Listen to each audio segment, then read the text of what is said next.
অষ্টম শ্রেণীর বিজ্ঞান বিষয়ের তৃতীয় অধ্যায় ব্যাপন, অভিস্রবণ এবং প্রস্বেদনের ক্লাসে তোমাদেরকে স্বাগত জানাচ্ছি। এই অধ্যায়ে আমাদের যা যা শিখতে হবে তা হচ্ছে ব্যাপন জিনিসটি কি এবং অভিস্রবণ জিনিসটি কি। এবং অভিস্রবণ পড়তে গিয়ে আমরা বিভিন্ন প্রকারের পর্দা, বিশেষ করে অর্ধভেদ্য পর্দা বলতে কি বোঝায় সেটাও শিখব। তারপরে আমরা প্রস্বেদন সম্পর্কে জানবো এবং সবশেষে আমাদের যে জ্ঞানগুলো ব্যাপন, অভিস্রবণ, প্রস্বেদন ইত্যাদি সম্পর্কে আমরা যে জ্ঞানগুলো লাভ করেছি সেটা ব্যাখ্যা করে সেটার উপর ভিত্তি করে উদ্ভিদে কিভাবে পানি ও খনিজ লবণের পরিবহন ঘটে, কিভাবে উদ্ভিদ মাটি থেকে পানি শোষণ করে সেটা সারা দেহে পরিবহন করে, এই বিষয়গুলি ব্যাখ্যা করতে শিখব। আমরা অধ্যায়টিকে 3টি অধ্যায়ে ভাগ করার পরিকল্পনা করেছি। প্রথম অংশে অর্থাৎ আজকের ক্লাসে আমরা ব্যাপন এবং অভিস্রবণ সম্পর্কে পড়ব। পরবর্তী ক্লাসে আমরা জানবো প্রস্বেদন কি এবং সেটার গুরুত্বগুলো কি সেটাও আলোচনা করা হবে। তৃতীয় ক্লাসে আমরা উদ্ভিদে পানি এবং খনিজ লবণ পরিবহন সম্পর্কে আলোচনার মাধ্যমে অধ্যায়টি শেষ করব। তাহলে আমরা ব্যাপনের সাহায্যে আমাদের আলোচনাটি শুরু করি। সবার প্রথমে সংজ্ঞা। তোমরা সংজ্ঞাটি চাইলে লিখে নিতে পারো। ব্যাপন হচ্ছে কোনো পদার্থের উচ্চ ঘনত্বের স্থান থেকে নিম্ন ঘনত্বের দিকে স্বতঃস্ফূর্তভাবে ছড়িয়ে পড়া। ব্যাপন কাকে বলে? কোনো পদার্থের উচ্চ ঘনত্বের স্থান থেকে নিম্ন ঘনত্বের স্থান দিকে বা নিম্ন ঘনত্বের দিকে স্বতঃস্ফূর্তভাবে ছড়িয়ে পড়া। কে ছড়িয়ে পড়বে? একটা পদার্থ ছড়িয়ে পড়বে। কোথা থেকে কোথায় ছড়িয়ে পড়বে? উচ্চ ঘনত্ব থেকে নিম্ন ঘনত্বের দিকে, এবং প্রক্রিয়াটা ঘটবে স্বতঃস্ফূর্তভাবে। স্বতঃস্ফূর্ত অর্থ কি? যে ঘটনা নিজে নিজেই ঘটে, তোমার বাইরে থেকে এটাকে প্রভাবিত করাটা জরুরি নয়, নিজে নিজেই ঘটনাটি ঘটে। যেমন পানিতে যদি তুমি 1 ফোঁটা কালি যোগ করো বা নীলের দ্রবণ যোগ করো, তাহলে দেখবে এই কালিটুকু সারা মাধ্যমে অর্থাৎ সম্পূর্ণ পানির ভিতরে ছড়িয়ে পড়বে। এই প্রক্রিয়াটি ব্যাপনের সাহায্যে ঘটে। তো ব্যাপনের দিক সম্পর্কে আমরা কি জানলাম? ব্যাপন ঘটে পদার্থের উচ্চ ঘনত্বের স্থান থেকে নিম্ন ঘনত্বের দিকে। তোমরা এই ছবিটি খেয়াল করো, এই যে যেই অংশে কালিটি ছড়িয়ে পড়েছে এই অংশে কালির ঘনত্ব বেশি, কালির ঘনত্ব বেশি, কিন্তু এর যে আশপাশের এরিয়া সেখানে এখনো কালি ছড়িয়ে পড়েনি, সেখানে কালির ঘনত্ব কম বা নেই বললেই চলে। এখানে কালির ঘনত্ব খুবই নিম্ন ধরে নিলাম, ঠিক আছে? তো উচ্চ ঘনত্বের স্থান থেকে নিম্ন ঘনত্বের স্থানের দিকে ব্যাপন ঘটে, এটাই হচ্ছে ব্যাপনের বৈশিষ্ট্য। এই যে অঞ্চলটি এটা উচ্চ ঘনত্বের অঞ্চল, আর এই যে বাইরের অঞ্চলটি সেটা হচ্ছে নিম্ন ঘনত্বের অঞ্চল। ব্যাপনের দিক হচ্ছে উচ্চ ঘনত্ব থেকে নিম্ন ঘনত্বের দিকে। আর ব্যাপন কতক্ষণ চলে খেয়াল করো। উচ্চ ঘনত্বের দিক থেকে যদি কোনো পদার্থের ব্যাপন ঘটতে ঘটতে পদার্থটি ব্যাপিত হতে হতে যদি সম্পূর্ণ এলাকায় ছড়িয়ে পড়ে পদার্থটি, তাহলে সব জায়গায় কিন্তু ঘনত্বটা সমান হয়ে যাবে না। যেমন এই শেষের ছবিতে দেখো, তুমি যেই অংশের কথাই চিন্তা করবে সেই অংশেই কিন্তু সমান পরিমাণ কালি আছে, ঠিক আছে? তাহলে ওই পদার্থের অর্থাৎ এক্ষেত্রে কালির ঘনত্ব সর্বত্র সমান হয়ে যাওয়ার পরে ব্যাপন থামে। তাহলে ব্যাপন কোন দিক থেকে কোন দিকে ঘটে? পদার্থের উচ্চ ঘনত্বের স্থান থেকে নিম্ন ঘনত্বের দিকে। আর ব্যাপন কতক্ষণ চলে? যতক্ষণ না ওই পদার্থের ঘনত্ব পুরো মাধ্যমে সর্বত্র সমান হয়। আচ্ছা, এইবার আমরা বিভিন্ন প্রকার ব্যাপনের উদাহরণ দেখি। আমরা প্রথম উদাহরণটা দেখেছি পানিতে কালি যোগ করা। কালি না হয়ে নীলের দ্রবণ হতে পারে, যেটা কাপড় চোপড় ধোয়ার জন্য অনেকে ব্যবহার করে থাকে। তো তুমি যদি পানিতে 1 ফোঁটা নীল যোগ করো, তাহলে একটু পরে দেখবে সুন্দর করে কালিটা ছড়িয়ে পড়ছে, পড়তে পড়তে একসময় পুরো পাত্রই কি সমান ঘনত্ব, মানে পুরো পাত্রেই কালির ঘনত্ব বা নীলের দ্রবণের ঘনত্ব সমান হয়ে যাবে। এটা একটা ব্যাপনের উদাহরণ, এবং এটা কিন্তু খেয়াল করলে দেখবে তরল পদার্থের ব্যাপন। এখানে ব্যাপন কোন মাধ্যমে ঘটছে? পানিতে ঘটছে, পানি হচ্ছে ব্যাপনের মাধ্যম। আর কোন পদার্থ ব্যাপিত হচ্ছে? কালি অথবা নীলের দ্রবণ, সেটাও কিন্তু তরল। তার মানে কি তরল পদার্থের মধ্যে ব্যাপিত হচ্ছে, এজন্য এটাকে আমরা বলতে পারি তরল পদার্থের ব্যাপন। পানিতে তরল পদার্থ যোগ করলেই যে ব্যাপনের ঘটনা ঘটে ব্যাপারটা তা না। কঠিন পদার্থ যদি তুমি পানিতে যোগ করো ব্যাপনের ঘটনা ঘটতে পারে। যেমন এই রাসায়নিক পদার্থটি হচ্ছে নীল, দুঃখিত নীল নয়, এটা হচ্ছে তুতে। তুতে হচ্ছে আর্দ্র কপার সালফেট। Cu হচ্ছে কপার, SO4 হচ্ছে সালফেট, কপার সালফেট আর্দ্র বোঝায় যে এই যে কপার সালফেটের ক্রিস্টালগুলো, মানে কপার সালফেটের যে দানাগুলো, এগুলো কিন্তু আর্দ্র, এগুলোর ভেতরে কিন্তু কিছু পানির অণু শোষণ করা অবস্থায় আছে। এবং জেনে রাখো কপার সালফেট না, তুতে, এটা আর্দ্র কপার সালফেট। তুমি যদি আর্দ্র কপার সালফেটকে বা তুতাকে যদি তুমি উত্তপ্ত করো, আস্তে আস্তে কিন্তু নীল রং কমে যেতে থাকবে, আস্তে আস্তে এটা কিন্তু সাদা হয়ে যাবে। বিশুদ্ধ কপার সালফেটের রং সাদা, কিন্তু পরিবেশে যখন কপার সালফেট রাখা হয় সেটা জলীয় বাষ্প শোষণ করে নীল কপার সালফেটের আর্দ্র ক্রিস্টালে, আর্দ্র কেলাসে পরিণত হয়। এটা তোমরা উপরের ক্লাসে দেখবে। তো কপার সালফেটের আর্দ্র কেলাসই মূলত তুতে, যদিও তোমাদের বইতে কপার সালফেট বা তুতে এভাবে লিখেছে, কিন্তু দুটো জিনিসের মধ্যে কিন্তু একটা রাসায়নিক পার্থক্য আছে ছোটখাটো। তো যাই হোক, তুমি যদি এই কপার সালফেটকে নিয়ে একটা বিকারের ভেতরে বা একটা পানির পাত্রের ভিতরে ফেলে রাখো, তোমাকে মিশাতে হবে না। পানি প্রথমে কপার সালফেট ফেলে এটা এই পাত্রের তলায় জমা হবে, তারপরে আস্তে আস্তে পুরো পাত্রেই কপার সালফেট ছড়িয়ে পড়বে, কপার সালফেটের দ্রবণ তৈরি হবে এবং পুরো পাত্রই সমান নীল হয়ে যাবে। ঠিক আছে, তো কপার সালফেট দিয়ে নীল করা যায়। তারপরে আরো একটি উদাহরণ তোমরা উপরের ক্লাসে দেখবে কেমিস্ট্রিতে, সেটা হচ্ছে পটাশিয়াম পারম্যাঙ্গানেট, KMnO4। এটাও এক ধরনের কঠিন পদার্থ। তুমি যদি পানিতে যোগ করো, পুরো পাত্র বেগুনি বর্ণ ধারণ করবে, বেগুনি না, দুঃখিত, এটা হচ্ছে কি বলে এটাকে, পিঙ্ক বর্ণ ধারণ করবে আর কি, গোলাপি বর্ণ ধারণ করবে, পুরো পাত্র গোলাপি বর্ণ ধারণ করবে।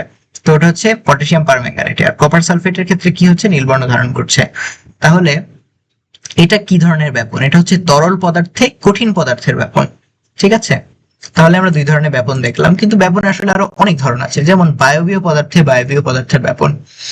এটার একটা ভালো উদাহরণ হচ্ছে কোনো ঘরের এক কোনায় যদি তুমি সেন্ট বা আতর স্প্রে করো বা একটা ধূপের কাঠি জ্বালাও বা ধূপ জ্বালাও, তাহলে কি হয়, সারা ঘরে এই গন্ধটা কিন্তু প্রায় সাথে সাথেই ছড়িয়ে পড়ে। ঠিক আছে, তো এই যে সেন্টের কণাগুলো, এই সুগন্ধির যে কণাগুলো, আতরের যে কণাগুলো, যেগুলো তুমি খালি চোখে দেখতে পাও না, ঠিক আছে, ধূপের ভেতরে যে রাসায়নিক পদার্থগুলি থাকে যেগুলোর কারণে সুগন্ধ ছড়ায়, এই পদার্থগুলো কিন্তু সারা রুমে ছড়িয়ে পড়তে শুরু করে, যার কারণে কি সারা ঘর মুহূর্তেই সুগন্ধময় হয়ে যায়। এখানে মাধ্যমটা হচ্ছে বায়ু, বাতাস, আর যে পদার্থের ব্যাপন ঘটছে সেটা হচ্ছে কি সেন্টের অণু বা আতরের অণু বা ধূপের অণু, ধূপের ভিতর বিদ্যমান পদার্থগুলোর অণু। তাই এটা কি ধরনের ব্যাপন? বায়বীয় পদার্থে বায়বীয় পদার্থের ব্যাপন। তবে আরো কত রকম ব্যাপন যে হয় তার শেষ নেই। তরল পদার্থে কিন্তু গ্যাসীয় পদার্থের ব্যাপন ঘটে। মাছ যে পুকুরের ভেতরে থাকে, তারা যে পুকুরের পানি থেকে ফুলকার সাহায্যে অক্সিজেন গ্রহণ করে, এটা তারা কিভাবে করে? তাদের ফুলকা পানি গ্রহণ করে, পানিতে ব্যাপন প্রক্রিয়ায় কিছু অক্সিজেন থাকে, পানির ভেতরে ব্যাপন প্রক্রিয়া কিছু অক্সিজেন থাকে, সেই অক্সিজেন তারা গ্রহণ করে। তাহলে সেটা কি? তরল পদার্থের ভেতরে একটা গ্যাসীয় পদার্থের ব্যাপন। তেমনি ভাবে কঠিন পদার্থে তরল পদার্থের ব্যাপন সম্ভব, কঠিন পদার্থের মধ্যে গ্যাসীয় পদার্থের ব্যাপন সম্ভব, এমনকি কঠিন পদার্থের ব্যাপনও সম্ভব। ঠিক আছে, তার মানে ব্যাপন মূলত সব ক্ষেত্রে, মানে সব ধরনের পদার্থেরই সব ধরনের পদার্থের ভিতরে ব্যাপন হওয়ার উদাহরণ আছে, কম বা বেশি। জেনে রাখতে পারো যে বায়বীয় মাধ্যমের ভিতরে ব্যাপনের যে হার সেটা সাধারণত বেশি হয়, আর তরল পদার্থের ক্ষেত্রে একটু কম। কঠিন পদার্থে কোনো বস্তু ব্যাপনের হার হয় অনেক স্লো, অনেক বেশি সময় লাগে। তাহলে ব্যাপনের উদাহরণ আমরা জানলাম। এবার তোমাদেরকে একটা জিনিস জানাতে হবে, সেটা হচ্ছে ব্যাপন কেন ঘটে, কিভাবে ঘটে। এটা হচ্ছে তোমাদের সেন্টের বোতলের ঢাকনা খোলার মতো তোমরা বিবেচনা করতে পারো। এটা ছিল একটা সেন্টের শিশি বা সুগন্ধির শিশি। তুমি যখন ভিতরে যে গ্যাসগুলো আছে, গ্যাসগুলো কিন্তু একে অপরের সাথে কি ধাক্কাধাক্কি করছে, তাই না? মানে এরা একটা গতিশীল বা চলমান অবস্থার ভিতরে আছে। ক্ষুদ্র ক্ষুদ্র গ্যাসের যে অণুগুলো, সেগুলো ক্ষুদ্র ক্ষুদ্র অণু দ্বারা তৈরি, এগুলো সারাক্ষণই গতিশীল বা চলমান অবস্থায় আছে। ঠিক আছে, এর কারণে তুমি খেয়াল করলেই বুঝবে বাইরেও কিন্তু গ্যাস আছে, গ্যাসটাই ব্যাপিত হচ্ছে। তো বাইরের গ্যাসগুলো কি চলমান বা গতিশীল অবস্থায় আছে। আর যখন এই অঞ্চলে অনেক বেশি ঘনত্বে থাকে এই এক ধরনের গ্যাস, মানে এখানে হচ্ছে সুগন্ধির অণুগুলো, তো এই অণুগুলো যখন তুমি দুইটা পরিবেশের ভিতরে যখন একটা যোগাযোগের পথ তৈরি করে দিবে, তখন এই বেশি ঘনত্বের জায়গায় কি হবে, প্রেসার বেশি থাকবে, মানে এগুলো বেশি চাপ দিবে, যার ফলে বের হয়ে যাবে পাত্র থেকে, এবং চাপ না থাকলেও ছড়িয়ে পড়বে এবং অণু পরমাণুগুলো চারদিকে ছড়িয়ে যাবে মুহূর্তের মধ্যে। তাহলে ব্যাপন কেন ঘটে? মূলত যে ক্ষুদ্র ক্ষুদ্র অণু দ্বারা পদার্থ তৈরি, সেই পদার্থগুলোর গতিশীল বা চলমান অবস্থার কারণে, ওই অণুগুলোর গতিশীল বা চলমান অবস্থার কারণে, এবং এর ফলেই বেশি ঘনত্ব স্থান থেকে কম ঘনত্ব স্থানের দিকে ছড়িয়ে পড়ে। যেমন শিশির ভেতরে সুগন্ধির ঘনত্ব ছিল অনেক বেশি, বাইরে ছিল কম বা নেই, তারপরে আস্তে আস্তে বের হয়ে ঘনত্ব সমান হয়ে গেল। ঠিক আছে, ব্যাপনকারী পদার্থের অণু পরমাণুগুলোর যে গতিশক্তি, তার কারণে এক প্রকার চাপ সৃষ্টি হয়। তোমরা যে এই পাত্রটি যখন বন্ধ ছিল তখনকার কথা চিন্তা করো, সেই সময় কিন্তু ভিতরে যেহেতু অনেক অণু এক জায়গায় আছে, সেহেতু এখানে তাদের নিজস্ব শক্তির কারণে, গতিশক্তির কারণে এরা কিন্তু প্রেসার দেবে যে পাত্রের ভেতরে তারা আছে, বা পরিবেশে এক ধরনের চাপ সৃষ্টি হয়, যেই চাপটা ক্রিয়া করে মানে কিভাবে, এটা হচ্ছে যেখানে ঘনত্বটা বেশি সেখান থেকে বাইরের দিকে, ঠিক আছে, এক প্রকার যে চাপ সৃষ্টি হয় এর প্রভাবেই অধিক ঘনত্বযুক্ত স্থান থেকে কম ঘনত্বযুক্ত স্থানে অণুগুলো ছড়িয়ে পড়ে। আর এই প্রকার চাপকে কি বলে? ব্যাপন চাপ বলে। তাহলে ব্যাপন চাপ কাকে বলে? ব্যাপনকারী পদার্থের অণুপরমাণুগুলোর গতিশক্তির প্রভাবে এক প্রকার চাপ সৃষ্টি হয়, এর প্রভাবে অধিক ঘনত্বযুক্ত স্থান থেকে কম ঘনত্বযুক্ত স্থানে অণুগুলো ছড়িয়ে পড়ে, এই চাপকে ব্যাপন চাপ বলে। কোনো পদার্থের অণুর ব্যাপন ততক্ষণ চলতে থাকে যতক্ষণ না পদার্থের অণুগুলোর ঘনত্ব সব জায়গায় সমান হয়ে যায়, এটা আমরা আগেই পড়তাম। আচ্ছা, এবার ব্যাপনের গুরুত্ব সম্পর্কে একটু আলোচনা করি। তোমরা নিচে যে ছবিটি দেখতে পাচ্ছ, এটা একটি পাতার ছবি, মাইক্রোস্কোপের নিচে দেখা হয়েছে, পাতার বাইরের ত্বকের ছবি। তো তুমি যদি একটা পাতা মাইক্রোস্কোপের নিচে বড় করে জুম করে দেখো, তুমি লক্ষ্য করবে এখানে অনেকগুলো ছোট ছোট ছিদ্র আছে, এই যে অনেকটা ঠোঁটের মতো দেখতে, তাই না? এগুলো আসলে একটা ছিদ্র পথ, যে ছিদ্র পথ দিয়ে অক্সিজেন, কার্বন ডাই অক্সাইড বা অন্যান্য গ্যাসীয় বিনিময়গুলি ঘটে। মানুষ যেমন নাক দিয়ে শ্বাস নেয়, গাছগুলো বা উদ্ভিদগুলো শ্বাস নেয় এই অঙ্গটির সাহায্যে, এর নাম হচ্ছে পত্ররন্ধ্র। রন্ধ্র শব্দের অর্থ হচ্ছে ছিদ্র, এটা হচ্ছে পত্ররন্ধ্র, পাতায় অবস্থিত সরু ছিদ্রপথ, যার সাহায্যে উদ্ভিদের গ্যাসীয় বিনিময় ঘটে। তো ব্যাপন প্রক্রিয়া এর সাথে কিভাবে সংশ্লিষ্ট? প্রথমত সালোক সংশ্লেষণে। সালোক সংশ্লেষণে কি হয়? এই ছিদ্রগুলো দিয়ে কি হবে? কার্বন ডাই অক্সাইড প্রবেশ করবে এবং অক্সিজেন বের হয়ে আসবে। সালোক সংশ্লেষণে উদ্ভিদ কি কি নেয় ভেতরে? Carbon die oxide. আর কি ত্যাগ করে? অক্সিজেন। তো উদ্ভিদ সালোক সংশ্লেষণের সময় যে বাতাসের কার্বন ডাই অক্সাইড নিজের ভিতরে নেবে এবং অক্সিজেন বাইরে ত্যাগ করবে, এটা ব্যাপন দ্বারা সম্ভব হয়। কিভাবে? এই যে পাতাটার ভেতরে কিন্তু সবসময় সালোক সংশ্লেষণ হচ্ছে, তার ফলে কি হচ্ছে? ভেতরে অনেক বেশি অক্সিজেন তৈরি হচ্ছে, কিন্তু বাইরের পরিবেশে কি অক্সিজেনের পরিমাণ কম, তার মানে ভিতরে অক্সিজেনের ঘনত্ব বেশি, বাইরে কম। তো বেশি ঘনত্ব থেকে কম ঘনত্বে কি হবে? অক্সিজেন চলে আসবে। সেই জন্যই বাইরে থেকে ভেতরে কি হবে, ভেতর থেকে বাইরে কি হবে? অক্সিজেন নিঃসরণ হবে, অক্সিজেন ত্যাগ করবে। কার্বন ডাই অক্সাইড গ্রহণের ক্ষেত্রেও সেম ঘটনা সত্যি। বাইরের পরিবেশে কার্বন ডাই অক্সাইড বেশি, কিন্তু ভেতরে কার্বন ডাই অক্সাইডের পরিমাণ কম, কারণ কার্বন ডাই অক্সাইড সালোক সংশ্লেষণের মাধ্যমে খরচ হয়ে যাচ্ছে, যার কারণে বাইরে বেশি কার্বন ডাই অক্সাইড, ভিতরে কম কার্বন ডাই অক্সাইড। বাইরে থেকে কার্বন ডাই অক্সাইড ভিতরে চলে যাবে, সিম্পল। আরেকটা হচ্ছে প্রস্বেদন। আমরা প্রস্বেদন সম্পর্কে বিস্তারিত পড়বো এই অধ্যায়ে। প্রস্বেদন কি? উদ্ভিদ মূলের সাহায্যে যে পানি শোষণ করে, প্রতি মুহূর্তেই উদ্ভিদ তার দেহের এই শোষিত পানি বাষ্পাকারে বের করে দেয় দেহ থেকে, এই প্রক্রিয়াটিকেই প্রস্বেদন বলে। তো প্রস্বেদন প্রক্রিয়াটির জন্য গুরুত্বপূর্ণ ভূমিকা রাখে ব্যাপন। প্রস্বেদনও কিন্তু এই যে পত্ররন্ধ্র এর সাহায্যেই ঘটে। তো তো ভেতরে জলীয় বাষ্পের পরিমাণ থেকে অনেক বেশি, কারণ এখানে জলীয় বাষ্প তৈরি হয়েছে, ঠিক আছে, প্রস্বেদনের কি বলে, প্রস্বেদনের ক্রিয়াকলাপ হিসেবে। তো বাইরে জলীয় বাষ্প কম থাকে, সেজন্যই এই যে পত্ররন্ধ্রটা, সেটা দিয়ে এই পানিগুলো জলীয় বাষ্প রূপে বের হয়ে আসে। তো ব্যাপনের গুরুত্ব হচ্ছে সালোক সংশ্লেষণে, প্রস্বেদনে। এরপরে আরো গুরুত্ব আছে। এই দুটো মূলত প্রাণীর ক্ষেত্রে। শ্বসন কি? যে প্রক্রিয়ায় শর্করা জাতীয় খাদ্য ভেঙে আমরা এটিপি তৈরি করি, ব্যবহারযোগ্য শক্তি উৎপন্ন করি। তো জীবকোষে যে শ্বসন ঘটে, গ্লুকোজ বা শর্করা ভেঙে যায়, জারণ ঘটে। জারণ এক ধরনের বিক্রিয়া, তোমরা উচ্চতর ক্লাসে পড়বে। গ্লুকোজের জারণের জন্য অক্সিজেনের দরকার হয়, আবার ব্যাপনের ক্রিয়ার ফলে অক্সিজেন কোষে প্রবেশ করে, কার্বন ডাই অক্সাইড বের হয়ে যায়। তো বিষয়টা কিরকম? শ্বসন হচ্ছে প্রত্যেকটি কোষে ঘটে, ঠিক আছে। তোমরা এখানে এই ছবিতে খেয়াল করো, এখানে অনেকগুলো কোষ আছে, ঠিক আছে, এটা একটা কোষ, এটা একটা কোষ, আর এটা একটা রক্তনালী, ঠিক আছে, এটা একটা কৌশিক জালিকা, ছোট্ট একটা রক্তনালী। তোমরা জানো কৌশিক জালিকা এক ধরনের রক্তনালী, আণুবীক্ষণী, খুবই ছোট।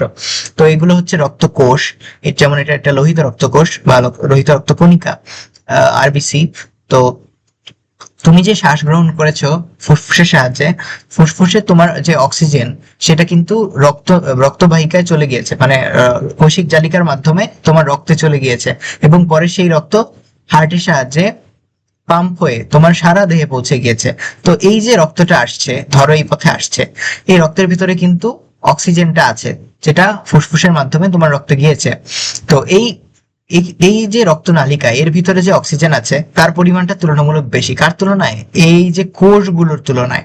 আশপাশে যে কোষগুলো আছে এই কোষগুলোর ভিতরেও কিন্তু অক্সিজেন কার্বন ডাই অক্সাইড আছে, কিন্তু অক্সিজেন যেহেতু কোষে খরচ হয়ে যায় শ্বসনের কারণে, শ্বসনে তো অক্সিজেন দরকার, তো অক্সিজেন খরচ হয় কোষের ভিতরে, তো অক্সিজেনের ঘনত্ব কম কোষের ভিতরে, আর তোমার রক্তবাহিকায় অক্সিজেন আসছে ফুসফুস থেকে।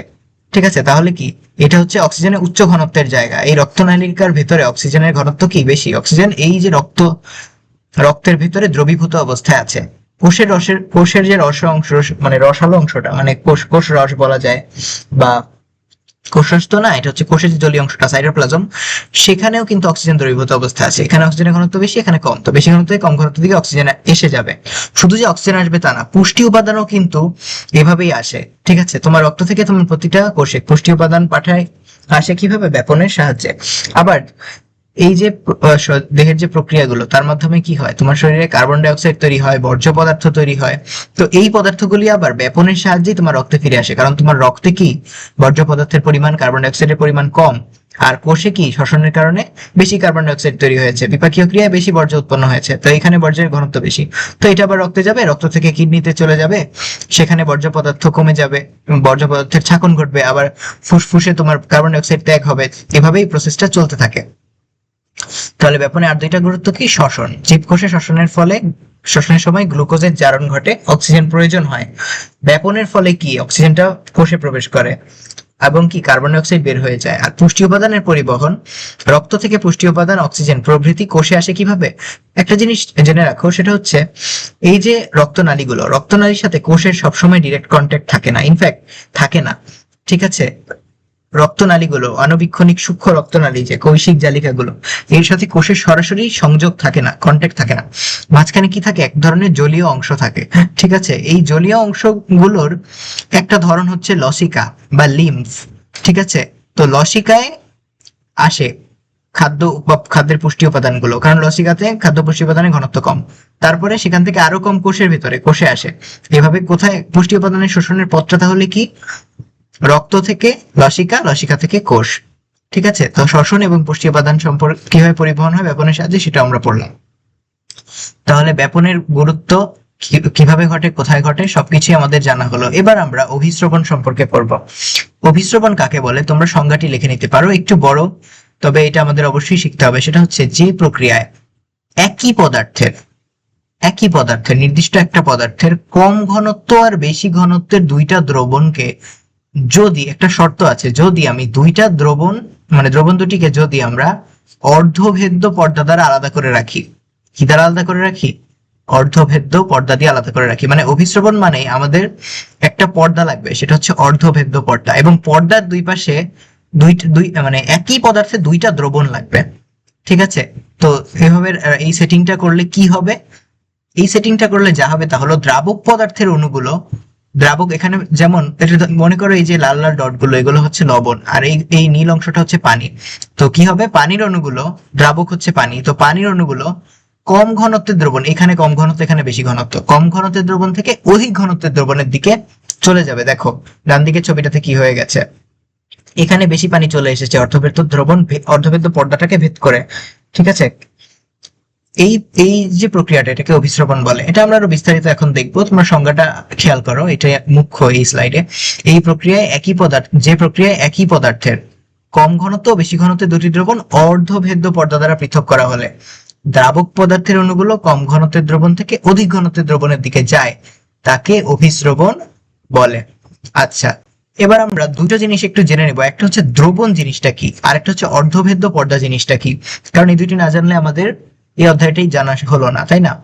তো দ্রবণ অর্থ হচ্ছে দুই বা ততোধিক পদার্থের একটা মিশ্রণ। কি ধরনের মিশ্রণ? সমসত্ব মিশ্রণ, মানে একদম হোমোজিনিয়াস, সমসত্ব, সব অংশে একই রকম থাকবে। তুমি যদি মুড়ির সাথে ছোলা মিশাও, তাহলে কিন্তু মুড়ির সব অংশে ছোলা সমান সংখ্যক থাকবে না। মুড়ি কিন্তু একদম সমানভাবে ছোলার সাথে মিশবে না, কারণ এগুলো অনেক বড় বড়। কিন্তু এই যে যখন তুমি কোনো একটা পদার্থ, চিনি, লবণ যখন পানিতে মেশাও, তখন কি হয়? এগুলি অণু পরমাণুতে ভেঙে গলে যায়। তো অণু পরমাণুগুলো অনেক ছোট, যার কারণে কি সব জায়গায় সমানভাবে এটা ছড়িয়ে যায়। ঠিক আছে, তো এই মিশ্রণকে আমরা বলি সমসত্ব মিশ্রণ। তো দুই বা ততোধিক পদার্থের সমসত্ব মিশ্রণ, যার একটা নির্দিষ্ট সংযুক্তি থাকে, একটা নির্দিষ্ট কম্পোজিশন থাকে, যে কত পার্সেন্ট কি আছে, যেমন এখানে এত গ্রাম পানি আছে, এত গ্রাম চিনি আছে, ব্যাপারটা অনেক সিম্পল, নির্দিষ্ট একটা সংযুক্তি থাকে। ঠিক আছে, তুমি যদি এই পানি মেশানোর পরে পানিতে লবণ মেশানোর পরে একটুখানি লবণ পানি আলাদা করে নাও, এখানে যদি তোমার 5% লবণ থাকে পুরো পানিতে, ওই যে অল্প একটু অংশ আলাদা করে নিবা, ওখানেও 5% লবণই থাকবে, মানে সংযুক্তিটাও সেম থাকবে। তো এমন মিশ্রণ হচ্ছে দ্রবণ। দ্রবণে যে পদার্থটা বেশি থাকে, যেমন এখানে পানি, সেটা হচ্ছে দ্রাবক, আর যার পরিমাণ কম থাকে সেটা হচ্ছে দ্রব। ঠিক আছে, তাহলে দ্রবণ বলতে আমরা বুঝাই দ্রব দ্রাবক দুইটা। ঠিক আছে, দ্রব অর্থাৎ এই লবণের অণুগুলা, আর দ্রাবক অর্থাৎ পানির অণুগুলা মিলেই কি একটা দ্রবণ বা সলিউশন। দ্রবণ বা কি সলিউশন, পানিতে লবণ মিশালে পানি হবে দ্রাবক, লবণ হবে দ্রব। তাহলে দ্রবণ কি, এটা একটা আইডিয়া নিলাম বেসিক হিসেবে। অর্ধভেদ্য পর্দাটা কি সেটা একটু বলি। অর্ধভেদ্য পর্দা, অর্ধভেদ্য পর্দা হলো এমন একটা পর্দা, এই যে ছবিতে দেখো ডট ডট দিয়ে দেখানো হয়েছে পর্দাটা, এমন একটি পর্দা যার ভিতর দিয়ে দ্রাবক অণু চলাচল করতে পারে কিন্তু দ্রব অণু চলাচল করতে পারে না, তাকে অর্ধভেদ্য পর্দা বলে। তার মানে কি, পানিতে লবণ যদি একটা দ্রবণ হয়, তাহলে অর্ধভেদ্য পর্দা হলো এমন একটা পর্দা যেই পর্দাটা দিয়ে পানি চলাচল করতে পারে, ইচ্ছে মতো আসা যাওয়া করতে পারে, কিন্তু লবণ কি আসা যাওয়া করতে পারে না। যেমন এখানে বড় ডট গুলোকে যদি তুমি লবণের অণু চিন্তা করো, আর ছোট ডট গুলোকে যদি তুমি পানির অণু চিন্তা করো, তাহলে বুঝবে যে এই যে ছিদ্রগুলো আছে এখান দিয়ে লবণের অণুগুলো পাস করতে পারবে না, কিন্তু চাইলে ছোট অণুগুলা অর্থাৎ পানির অণুগুলা কিন্তু আসতে পারে। তো ছোটটার ভিতরে বড়টা দ্রবীভূত হয়েছে, মানে ছোটগুলো হচ্ছে পানি, পানির ভিতর লবণ দ্রবীভূত হয়েছে। তার মানে কে আসা যাওয়া করতে পারে, পানি। পানি কি দ্রাবক। ঠিক আছে, তার মানে যে পর্দা দিয়ে কেবল দ্রবণের দ্রাবক অণু চলাচল করতে পারে কিন্তু দ্রব অণু চলাচল করতে পারে না, তাকে অর্ধভেদ্য পর্দা বলে। অর্ধভেদ্য পর্দার কয়েকটা উদাহরণ তোমাদেরকে আমি দিয়েছি। একটা হচ্ছে কোষ পর্দা। শোনো, উদ্ভিদের যে কোষ আছে, উদ্ভিদের কোষ, এর বাইরে একটা বাইরে একটা কোষ প্রাচীর থাকে। কোষ প্রাচীরটা ভেদ্য, এর ভেতর দিয়ে দ্রবণ দ্রাবক সবই চলাচল করতে পারে, কিন্তু কোষ প্রাচীরের ভেতরে কি থাকে, একটা কোষ পর্দা থাকে। প্রাণীতেও থাকে, তাই না? কোষ পর্দা, এর অপর নাম কি, সেল মেমব্রেন বা কোষ ঝিল্লি নামে বেশি তোমরা চেনো। তো কোষ পর্দা একটা অর্ধভেদ্য পর্দা, এর ভিতর দিয়ে দ্রাবক চলাচল করতে পারে কিন্তু দ্রব অণু চলাচল করতে পারে না। আরেকটা হচ্ছে ডিমের খোলসের ভেতরের পর্দা। ডিমের খোলসের ভেতরে যে পর্দা আছে সেটাও কি অর্ধভেদ্য পর্দা। আবার মাছের পটকা, মাছের ভেতরে একটা সন্তরণ থলি থাকে, অর্থাৎ একটা পটকার মতো একটা বেলুনের মতো অঙ্গ থাকে যেটা ওদেরকে ভাসতে সাহায্য করে, পানিতে চলতে সাহায্য করে। তো এই পটকার পর্দাটা অর্ধভেদ্য। আবার জীবজন্তুর পিত্তথলির পর্দা, এটাও কিন্তু অর্ধভেদ্য পর্দা। তো আমরা উদাহরণগুলো একটু বাস্তবে দেখে নিই যদি মনে থাকে। এই যে তোমরা 2 স্তর বিশিষ্ট একটা ঝিল্লি দেখছো, এটা হচ্ছে কোষ ঝিল্লি। কোষ ঝিল্লির একটা চিত্র, না হাতে আঁকা চিত্র আর কি, ডায়াগ্রাম। তো ডাইরের অংশ, ডান দিকের অংশটা হচ্ছে কোষের বাইরের অংশ, আর বাম দিকের অংশ হচ্ছে কোষের ভিতরের অংশ। তো দেখো এই ছবিতে ভেতরের দিকে খনিজ লবণের ঘনত্ব কম, বাইরে খনিজ লবণ অনেক বেশি, তাহলে অভিস্রবণ ঘটবে না। এখানে কিভাবে ঘটবে, এই যে ফ্লুইডটা আছে, যে ফ্লুইডে এই খনিজ লবণের আয়ন গুলো ঘুরছে, এই ফ্লুইডটা কোথা থেকে কোথায় যাবে, দ্রাবকটা কোথা থেকে কোথায় যাবে, নিম্ন ঘনত্বের স্থান থেকে উচ্চ ঘনত্বের দিকে যাবে। তো এই ঘটনাটা আমাদের কোষে হরহামেশাই ঘটে। এটা একটা ফাটানো ডিম দেখতে পাচ্ছ, ডিমের কিন্তু বাইরে যে খোলসটা তার ভেতরে একটা পর্দা থাকে, এটাও কিন্তু একটা অর্ধভেদ্য পর্দা। আর এই যে এটা কি, একটা মাছের পটকা, মাছের পটকার পর্দাও কি অর্ধভেদ্য পর্দা। আর এটা হচ্ছে মানুষের পাকস্থলী, পাকস্থলীর পাশে এই অঙ্গটার নাম হচ্ছে লিভার বা যকৃৎ, কলিজা বলে যেটাকে। তো লিভারের নিচে আমরা জানি একটা ছোট্ট অঙ্গ থাকে, একটা ছোট্ট থলি থাকে, পাশে অগ্নাশয় নামের একটা অঙ্গ থাকে। অগ্নাশয় থেকে একটা কি বলে, একটা ডাক্ট বা একটা কি বলে, যাই হোক, তো এখানে একটা থলি থাকে, থলিটার নাম হচ্ছে গল ব্লাডার বা পিত্তথলি। এখানে পিত্ত রস নামের কিছু একটা এসে জমা হয়, কোথা থেকে, এই লিভার থেকে। এবং এই যে অগ্নাশয় নামের অঙ্গটা, সেখান থেকে কিছু রস এখানে আসে, অগ্নাশয় রস। তো মানুষের এই যে পিত্তথলি, যেটা আমাদের যকৃতের সাথে অবস্থিত, এই থলিটার যে পর্দা সেটাও কি কি পর্দা, অর্ধভেদ্য পর্দা। তো জেনে রাখতে পারো, এই যে পিত্তথলিতে যে পিত্ত রস নাম বা বাইল বা পিত্ত রস তৈরি হয়, এই জিনিসটা আমাদের খাদ্য হজমে সহায়তা করে। তো এইগুলো হচ্ছে অর্ধভেদ্য পর্দার উদাহরণ। আশা করি তোমাদের চিত্রগুলো দেখার পর মনে থাকবে। আচ্ছা, পর্দা সম্পর্কে একটু বিস্তারিত বলে নেওয়া উচিত। ভেদ্যতার উপর ভিত্তি করে পর্দা আসলে 3 ধরনের। অর্ধভেদ্য সম্পর্কে আমরা জেনেছি, আর 2টা কি ধরনের পর্দা আছে, অভেদ্য পর্দা, ভেদ্য পর্দা। ভেদ্য পর্দা হচ্ছে যার ভেতর দিয়ে যে কোনো পদার্থ যাওয়া আসা করতে পারে, মানে দ্রাবক পদার্থ, দ্রব পদার্থ, উভয় পদার্থই। যেমন কি কোষ প্রাচীর, তুমি আগেই বলেছি উদ্ভিদের কোষ প্রাচীরটা দিয়ে কিন্তু যে কোনো কিছু যাওয়া আসা করতে পারে। ঠিক আছে, পানি হোক, যে কোনো প্রোটিন হোক, যে কোনো লবণ হোক, যে কোনো কিছু, যে পর্দা দিয়ে দ্রব দ্রাবক উভয় প্রকার পদার্থের অণুগুলো চলাচল করতে পারে তাকে অর্ধভেদ্য পর্দা বলে। এটা না লেখা হয়ে গেছে, এটা হবে না, এটা তোমরা কারেকশন করে নিতে পারো। আর অভেদ্য পর্দা হচ্ছে যে পর্দা দিয়ে দ্রব এবং দ্রাবক উভয় পদার্থের অণুগুলো চলাচল করতে পারে না তাকে অর্ধভেদ্য পর্দা বলে। অর্ধ সরি অভেদ্য পর্দা বলে। অভেদ্য পর্দার উদাহরণ কি? এটা না অর্ধভেদ্য লেখা হয়েছে, এটা অভেদ্য হবে। এখানে কিছু ভুল দেখতে পাচ্ছি, আমি আশা করি তোমরা বুঝতে পারবে। তো অভেদ্য পর্দা হচ্ছে যেটা ভেদ করা যায় না, যেটা দিয়ে দ্রব দ্রাবক কিছুই চলাচল করতে পারে না। এর উদাহরণ কি? পলিথিন। পলিথিন এটা দিয়ে কিন্তু দ্রব দ্রাবক কিছুই চলাচল করতে পারে না। কিউটিন যুক্ত কোষ প্রাচীর। কিউটিন এক ধরনের পদার্থ। তো কিউটিন যুক্ত কোষ প্রাচীর, কোষ প্রাচীর ভেদ্য, কিন্তু কিউটিন যুক্ত কোষ প্রাচীর কিন্তু অভেদ্য। কিউটিন যোগ করলে কোষ প্রাচীরটা আর ভেদ করা যায় না। তো এটা জানলেই হবে। আচ্ছা, অভিস্রবণের একটা বিখ্যাত উদাহরণ, এটা হচ্ছে কিশমিশ। তোমরা জানো কিশমিশ যদি পানিতে ভিজিয়ে রাখি এগুলো কিন্তু ফুলে ফুলে ওঠে, বুঝেছো? তো কিশমিশ পানিতে ভিজিয়ে রাখলে ফুলে ওঠে। তোমরা চাইলে রান্নাঘরে এই এক্সপেরিমেন্টটি করতে পারো। তো এটা কেন ঘটে? কারণ কিশমিশের যে ভেতরের পর্দাটা সেটা হচ্ছে একটা অর্ধভেদ্য পর্দা। তুমি যখন পানিতে চুবিয়ে রাখবে, কিশমিশের ভেতরে কিন্তু এক ধরনের চিনি আছে, এক ধরনের এই যে ভেতরে এক ধরনের চিনির দ্রবণ আছে, মানে ভেতরে তো একটা জলীয় অংশ আছে, তাই না? অবশ্যই কিশমিশের ভেতরেও সামান্য পরিমাণ পানি থাকে, সেই পানিতে এক ধরনের চিনি দ্রবীভূত থাকে বা থাকে। সেগুলো কি? কিশমিশের ভেতরে যে শর্করা থাকে সেটা কি? ধরো গ্লুকোজ বা ফ্রুক্টোজ, এই চিনিগুলো থাকে। তো ভেতরে কিন্তু চিনির ঘনত্ব এখন অনেক বেশি। তুমি যখন পানিতে কিশমিশটাকে চুবিয়ে ফেলবে, তো কিশমিশের বাইরে যে পানি সেখানে কিন্তু গ্লুকোজ ফ্রুক্টোজ খুবই কম, বা আমরা বলতে পারি নেই।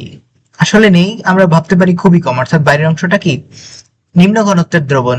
একই চিনির দ্রবণ নিম্ন ঘনত্বের, আর ভেতরে কি? চিনির দ্রবণ বেশি ঘনত্বের। যার কারণে কি হবে? অর্ধভেদ্য পর্দা ভেদ করে নিম্ন ঘনত্ব থেকে উচ্চ ঘনত্বের দিকে চিনি চলে আসবে। তাহলে এটাই হচ্ছে আমাদের অভিস্রবণ প্রক্রিয়া, যার মাধ্যমে কিশমিশগুলো সবাই ফুলে উঠবে। আচ্ছা, অভিস্রবণের উদাহরণ, কিশমিশ পানিতে ভিজিয়ে রাখলে ফুলে ওঠে কেন, এর ব্যাখ্যাটা আমি এখানে দিয়ে দিয়েছি। পানিতে কিশমিশ ভিজিয়ে রাখলে অভিস্রবণ প্রক্রিয়ায় পানি কিশমিশের ভেতরে প্রবেশ করে, ফলে কিশমিশ ফুলে ওঠে। এরপরে আমরা অভিস্রবণের সংজ্ঞাটা দিয়েছি, তোমরা অবশ্যই সংজ্ঞা লিখবে ও যদি অনুধাবনমূলক প্রশ্নে আসে। তারপরে বলবে কিশমিশের পর্দা হচ্ছে একটি অর্ধভেদ্য পর্দা। কিশমিশের অভ্যন্তরে শর্করার গাঢ় দ্রবণ থাকে। যখন কিশমিশ পানিতে ভিজিয়ে রাখা হয়, বাইরের থেকে দ্রাবক অণু অর্থাৎ পানি অভিস্রবণ প্রক্রিয়ায় কিশমিশের অর্ধভেদ্য পর্দা ভেদ করে অধিক ঘনত্বের দ্রবণের দিকে প্রবেশ করে, ফলে কিশমিশ স্ফীত হয়ে ওঠে। তোমরা এখনো খেয়াল করেছো কিনা জানি না, খেয়াল না করে থাকলে এটা অমনোযোগিতার প্রমাণ হবে। সেটা হচ্ছে ব্যাপন ঘটে উচ্চ ঘনত্ব থেকে নিম্ন ঘনত্বের দিকে, কিন্তু অভিস্রবণ ঘটে নিম্ন ঘনত্ব থেকে উচ্চ ঘনত্বের দিকে। ঠিক আছে, আশা করি তোমরা অবশ্যই এটা খেয়াল করেছো, এতক্ষণে গুলিয়ে ফেলবে না। দুটোর পার্থক্য যদি পরীক্ষা আসে, সংজ্ঞা হবে প্রথম পার্থক্য। দ্বিতীয় পার্থক্য কি? ব্যাপনে কিন্তু অর্ধভেদ্য পর্দার কোনো প্রয়োজন নেই, পর্দার প্রশ্নই আসবে না।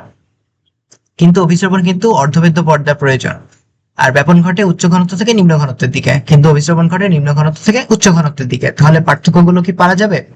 অবশ্যই পারা যাবে, মনে না থাকলে লিখে নিতে পারো। আচ্ছা, অভিস্রবণে একটা পরীক্ষা আছে। তোমরা যদি একটা স্ট্যান্ড নিয়ে তার ভিতরে একটা বাঁকানো একটা কাঁচ নলকে উল্টা করে রাখো, যার নিচের অংশটা স্ফীত, মানে নিচের অংশটা একটু চওড়া, এবং সেখানে একটা মাছের পটকা পর্দা নিয়ে বেঁধে দাও, দিয়ে সেটাকে একটা চিনির দ্রবণের ভিতরে নেও। চিনির দ্রবণ বা সাধারণ পানির দ্রবণ নিলে হবে, আর ভেতরে একটুখানি গাঢ় চিনির দ্রবণ ঢেলে দাও। তাহলে একটু পরে দেখবে কি হবে, চিনির যে স্তর, মানে চিনির পানির যে স্তরটা, চিনির দ্রবণ ভেতরে যে চিনির দ্রবণ দিয়েছিলে সেটা স্তরটা উপরের দিকে উঠে যাবে। এটা কেন? বাম দিকের ছবিটা দেখো, এটা হচ্ছে নর্মাল পানি, আর এই যে একটা একটা নল, উপরের দিকটা খোলা, নিচের দিকটা কিন্তু আটকানো। নিচে একটা কি করা হয়েছে, একটা মাছের পটকার পর্দা নিয়ে একটা সুতা দিয়ে পেঁচিয়ে আটকে দেওয়া হয়েছে। তো এর ভেতরে আবার কিছু উপর দিক থেকে কিছু গাঢ় চিনির দ্রবণ ঢেলে দেওয়া হয়েছে, দিয়ে এই সেটিংটা কিছুক্ষণ রেখে দিলে কি হবে, দেখো বাইরে যে দ্রবণটা, এটা এখানে কি চিনির ঘনত্ব কম, আর ভেতরেরটাই কি চিনির ঘনত্ব বেশি। তো কি হয়, কম ঘনত্বের স্থান থেকে বেশি ঘনত্বের দিকে কে প্রবাহিত হয়? দ্রাবক। দ্রাবককে পানি, পানি প্রবাহিত হয়। তো পানি ভিতরে আসে, এসে ভেতরে চিনির দ্রবণটাকে লঘু করার চেষ্টা করে, ঘনত্ব কমানোর চেষ্টা করে। তো দুই অংশের ঘনত্ব সমান হওয়া পর্যন্ত পানি ঢুকতে থাকে, যার কারণে কি হয়, পানির যে লেয়ার, পানির যে স্তরটা, লেয়ারটা, এটা উপরে উঠতে থাকে, উপরে উঠতে থাকে। কয়েক ঘন্টা পরে আমরা দেখবো যে পানির স্তরটা উপরে উঠে গেছে। এটাই হচ্ছে আমাদের অভিস্রবণের একটা পরীক্ষা। আচ্ছা, তোমাদেরকে এবার একটা গুরুত্বপূর্ণ প্রশ্ন করতে চাই। তোমরা জানো কিশমিশকে যদি আমরা পানিতে ভিজিয়ে রাখি, কিশমিশ ফুলে ওঠে, তাই না? তো প্রশ্ন হচ্ছে, ফুলে ওঠা কিশমিশকে কি আবার পূর্বের অবস্থায় কোনোভাবে ফিরিয়ে আনা সম্ভব? কিশমিশ কি? কিশমিশ আসলে আঙ্গুর। কিশমিশ মূলত আঙ্গুর। আঙ্গুরকে রোদে শুকালে ভিতরের পানি যখন শুকিয়ে যায় ওটাকে আমরা কিশমিশ বলে থাকি। তো কিশমিশ তৈরি করা হয় রোদে শুকিয়ে। তো আমরা চাইলে এই যে পানিতে ভিজিয়ে যে আবার ফুলিয়ে ফেললাম কিশমিশকে, এটাকে চাইলে আমরা আবার কি করতে পারি, রোদে শুকাতে পারি, কিন্তু সেটা না। প্রশ্ন হচ্ছে অভিস্রবণ প্রক্রিয়া কি এটা করা সম্ভব? কিভাবে করা সম্ভব বিষয়টা তোমরা অবশ্যই ভেবে দেখবে। তোমাদেরকে আমি উত্তরটি বলে দিচ্ছি, সেটা হচ্ছে কিশমিশের পর্দাটা কি পর্দা? অর্ধবেদ্য পর্দা। ভেতরের দ্রবণের ঘনত্ব কি অনেক বেশি ছিল আগে, এখন আমরা কমিয়ে ফেলেছি ঘনত্বটা, কারণ পানিতে ভিজিয়ে রেখেছিলাম, ভেতরে পানি ঢুকে ঘনত্ব একটু কমে গেছে। যাই হোক, তাহলে আমরা চাচ্ছি ভেতরের পানি বাইরে নিয়ে যেতে। তাহলে আমরা কি করব? ভেতরের পানি যদি বাইরে নিয়ে যেতে চাই, তাহলে আমরা কি করতে পারি? অভিস্রবণ যদি ঘটাই, অভিস্রবণ সবসময় কোন দিকে ঘটে? নিম্ন আহ, নিম্ন ঘনত্ব থেকে উচ্চ ঘনত্বের দিকে ঘটে, তাই না? তো পানিটা ভেতর থেকে বাইরে নিব। তো বাইরের দিকে যদি উচ্চ ঘনত্ব থাকে তাহলে ভেতর থেকে বাইরে চলে যাবে পানি। তার মানে কি, তুমি যদি গাঢ় চিনির দ্রবণে কিশমিশকে চুবিয়ে রাখতে পারো, তাহলে তুমি দেখবে বাইরের অংশের ঘনত্ব যেহেতু বেশি, চিনির ঘনত্ব, তো ভেতর থেকে কি হবে, পানি বাইরে চলে যাবে। তো এর মাধ্যমে গাঢ় চিনির দ্রবণে ভিজিয়ে রেখে কিশমিশকেও কিন্তু আবার অভিস্রবণের মাধ্যমে মানে পূর্বের অবস্থায় ফিরিয়ে আনা সম্ভব। তো এটা তোমাদের জন্য একটা ভালো প্রশ্ন ছিল। আচ্ছা, অভিস্রবণের গুরুত্ব নিয়ে আমরা আলোচনা করি। অভিস্রবণ আমরা একটু আগেই তোমাদের দেখিয়েছি যে কোষে ঘটে, তাই না? কোষের যে পর্দাটা বা প্লাজমা মেমব্রেনটা বা কোষ ঝিল্লিটা, এটা হচ্ছে কি ধরনের পর্দা? অর্ধবেদ্য পর্দা। তো কোষের বাইরে যদি ঘনত্ব বেশি থাকে জৈব পদার্থ মানে কি বলে, খনিজ আয়নের, ভেতরে যদি বিভিন্ন আয়নের ঘনত্ব কম থাকে, তাহলে কি হবে? ভেতর থেকে পানি বাইরের দিকে যাবে, কারণ নিম্ন ঘনত্ব থেকে উচ্চ ঘনত্বের দিকে দ্রাবক বা পানির অণুগুলো চলে যাবে। আবার যদি উল্টো বিষয়টাও কিন্তু সত্যি, যদি ভেতরের অংশে বেশি খনিজ লবণ থাকে, বাইরে যদি খনিজ লবণ কম থাকে, তাহলে কি হবে? বাইরে থেকে পানি ভেতরে আসবে, দ্রাবক বাইরে থেকে ভেতরে আসবে। তো এই ঘটনাগুলো আমাদের কোষে হরহামেশাই ঘটে, ঠিক আছে? তো জীবকোষের কোষাবরণ এটা একটা অর্ধবেদ্য পর্দা, ফলে কি পানি বিভিন্ন পদার্থের প্রবেশ নির্গমন কিন্তু ঘটছে। এইসব প্রক্রিয়ার মাধ্যমে কি কোষে বিভিন্ন জৈব রাসায়নিক প্রক্রিয়াগুলি সচল আছে, তো এতে অবদান রাখছে অভিস্রবণ। তো এটা হচ্ছে আমাদের প্রথম গুরুত্ব। আরো অনেক গুরুত্ব আছে, তোমরা দেখবে অভিস্রবণের ফলেই কিন্তু উদ্ভিদ মাটি থেকে পানি শোষণ করতে পারে। এই যে এটা হচ্ছে একটা মূল রোম, এটা কি একটা মূল রোম? এটা একটা কোষ। মূলের গায়ে ছোট ছোট আণুবীক্ষণিক কি থাকে? একটি বর্ধিত অংশ থাকে, এটা হচ্ছে মূল রোম। মূলরোমে মূলরোম মাটির ভিতরে ঢুকে আছে, তো মাটিতে কি আছে? পানির অণু আছে।